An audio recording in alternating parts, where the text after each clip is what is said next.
नमस्कार, यह है किसान रेडियो और आप सुन रहे हैं अपने दोस्त आरजे अनिल को।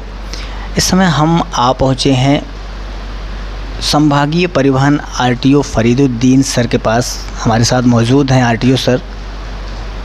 आइए हम उनसे जानेंगे बहुत सारे आजकल के वर्तमान संभाग यातायात की स्थिति के बारे में और परिवहन संभाग सड़क और इंफ्रास्ट्रक्चर के बारे में और सारी बातें पर हम आज विशेष से चर्चा करेंगे सर से। तो सबसे पहले हम सर का परिचय प्राप्त करते हैं। सर, अपना नाम बताएं प्लीज़।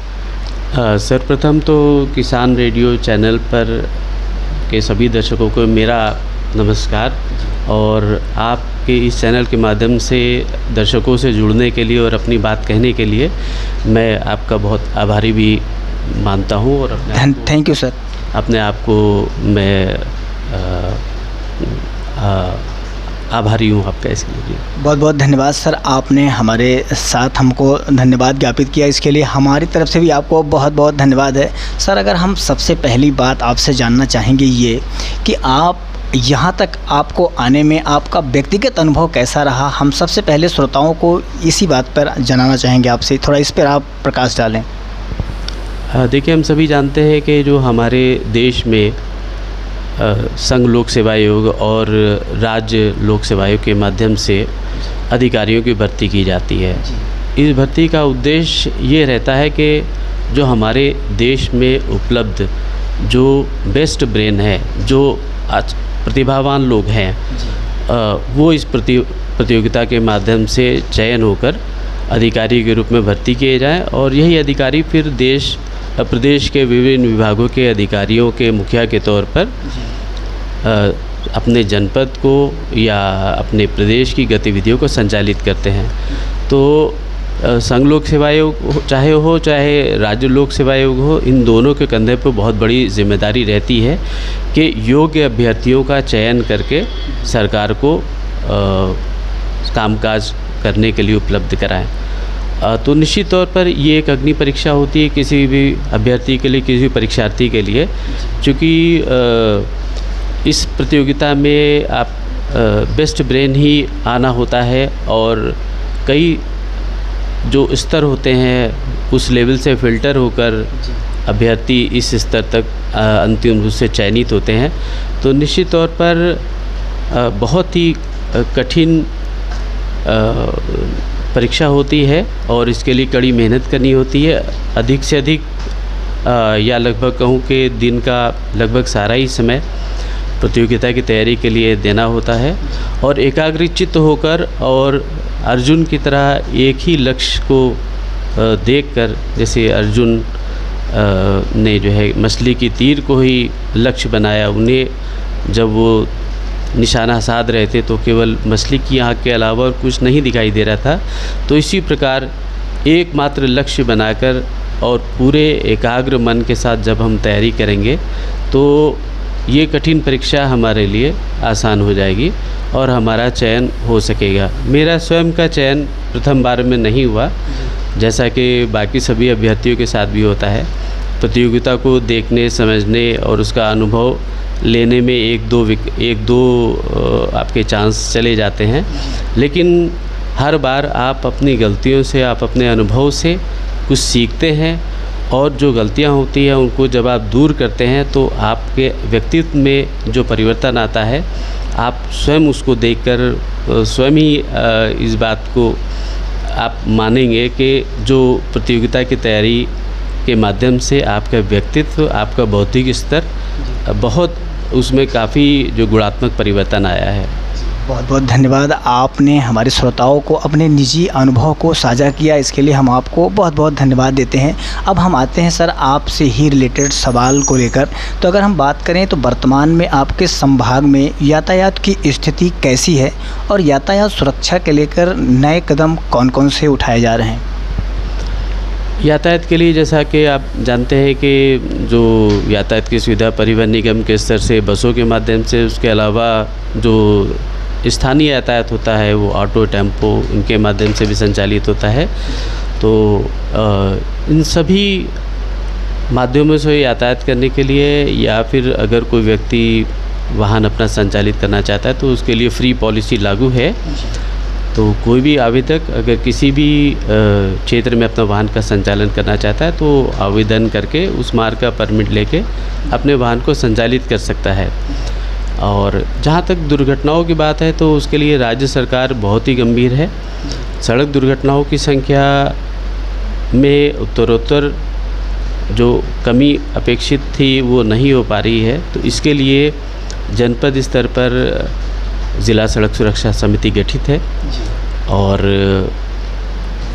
अधिशासी अभियंता लोक निर्माण विभाग, इसी के साथ साथ ARTO प्रशासन और प्रवर्तन प्रति माह ये बैठक आयोजित कराते हैं। अध्यक्षता इसकी जिलाधिकारी महोदय करते हैं, जिसमें वरिष्ठ पुलिस अधीक्षक और राष्ट्रीय राजमार्ग के अधिकारीगण भी सम्मिलित होते हैं। कुल मिलाकर सड़क सुरक्षा से संबंधित सभी विभाग, चाहे निर्माण एजेंसी हो, चाहे शिक्षा विभाग के अधिकारी हो, BSC वो सभी इस बैठक में शामिल होते हैं और इस बात का मंथन किया जाता है कि जो सड़क दुर्घटनाएं हो रही हैं उसमें किस प्रकार से कमी लाई जाए और जो चर्चा और विचार विमर्श के उपरांत जो बिंदु पे कार्रवाई तय होती है उसकी अगली बैठक में नियमित रूप से समीक्षा भी की जाती है। तो इस प्रकार वर्ष में 12 बैठकें हो रही हैं और इसी के अतिरिक्त ये तो जनपद स्तर पे है, इसके अलावा मंडल स्तर पर भी प्रत्येक 3 माह पे मंडलीय सड़क सुरक्षा समिति भी बैठक होती है, जिसमें पूरे संभाग, बस्ती संभाग के जो तीनों जनपद है उसमें सड़क सुरक्षा क्षेत्र में की गई गतिविधियों की समीक्षा की जाती है।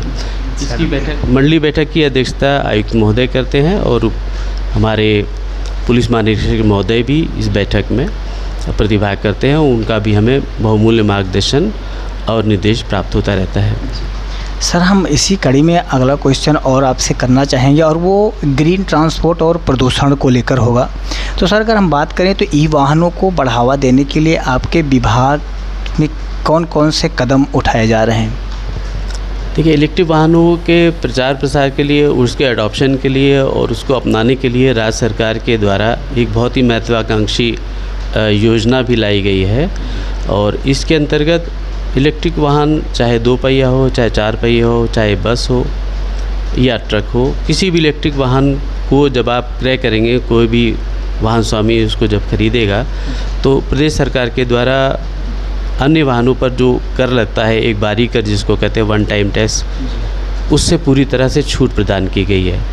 तो ये एक बहुत बड़ा प्रोत्साहन है और सरकार का ये उद्देश्य है कि जो जीवाश्म ईंधन यानी कि फॉसिल फ्यूल से संचालित होने वाले, यानी कि पेट्रोल या डीजल से संचालित होने वाले वाहनों को छोड़कर लोग क्लीन एनर्जी या फिर ज़ीरो पॉल्यूशन वाले जो इलेक्ट्रिक वाहन हैं उनको अडॉप्ट करें। तो एक तरफ ना केवल 1 टाइम टैक्स में छूट दी गई है, बल्कि इसी के साथ साथ इसको और प्रोत्साहित करने के लिए सब्सिडी भी दी जा रही है। तो 2 पहिया वाहन पर 5,000 रुपये प्रति वाहन, 4 पहिया वाहन पर 1 लाख रुपये और यदि कोई इलेक्ट्रिक बस खरीदता है तो उस पर 20 लाख रुपये तक की सब्सिडी वो सरकार की ओर से दी जा रही है। यानी कि एक और आपको न केवल जो है टैक्स में छूट प्राप्त है, बल्कि उसको ख़रीदने में जो आपने धनराशि अदा की है, वो धनराशि का आपको एक तरह से कैशबैक भी, एक हैंडसम अमाउंट आपको सरकार के द्वारा दिया जा रहा है। जी, बहुत अच्छी पहल है सर। आपने ई वाहनों के बारे में बताया और आपने बताया कि इस पे सब्सिडी के अलावा आपको 1 टाइम टैक्स में भी छूट मिल रही है, जिससे कहीं ना कहीं हमारे प्रदूषण, जो हमारे पर्यावरण को दूषित कर रहे हैं, इससे भी बचाव हो रहा है और बहुत सारी सुविधाएं। स्तर निश्चित तौर पे प्रदूषण का स्तर इससे जो है काफ़ी कम होगा और इसी के साथ साथ जो हमारे वाहनों की आयु है वो भी बढ़ेगी, चूँकि इलेक्ट्रिक वाहन में किसी प्रकार का कोई मूविंग पार्ट नहीं होता, कोई इंजन नहीं होता, इसीलिए जो वाहन स्वामी है उसके स्तर पर जो मेंटेनेंस और सर्विस में किया जाने वाला व्यय वो भी शून्य नहीं है लगभग। जी बिल्कुल सर। हम अगला क्वेश्चन और आपसे इसी में जानेंगे, क्योंकि वो अब लाइसेंस और पंजीयन के संबंध में लिया गया है। अगर हम बात करें तो ड्राइविंग लाइसेंस के आवेदन और उनकी नवीनीकरण प्रक्रिया के सरल बनाने के लिए कौन कौन सी नई पहल की जा रही है? आप देखिए, वाहनों के रजिस्ट्रेशन और लाइसेंसिंग, इनके संबंध में विभाग के द्वारा पूरी पारदर्शिता का अपनाने के लिए सभी प्रकार के आवेदनों को जो है ऑनलाइन कर दिया गया है और पहले वे रजिस्ट्रेशन की बात करते हैं। इसमें ये व्यवस्था कर दी गई है कि जो रजिस्ट्रेशन के लिए आवेदक को आरटीओ ऑफिस के चक्कर लगाने पड़ते थे, उससे उसको मुक्ति प्रदान कर दी गई है।